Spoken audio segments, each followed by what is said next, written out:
విశాఖ దశ తిరగబోతోంది. ఎందుకయ్యా అంటే ఏదైతే విశాఖపట్నానికి గూగుల్ ఏదైతే డేటా సెంటర్ పెడతానంటుండటంతో ఏకంగా 6 ఏది దానికి బిలియన్ డాలర్ల పెట్టుబడి పెట్టడానికి ముందుకొస్తూ ఉండటం అన్నటువంటిది ఇక్కడ కీలకమైనటువంటి అంశం.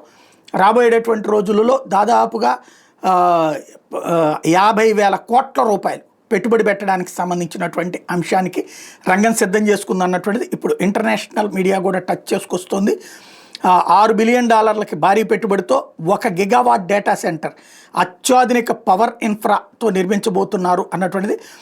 గూగుల్ ఆల్ఫాబెట్ సంస్థకి భారతదేశంలోని మొట్టమొదటి అతిపెద్ద డేటా సెంటర్ కింద ఇది రాబోతుంది అన్నటువంటిది కీలకమైనటువంటి అంశం.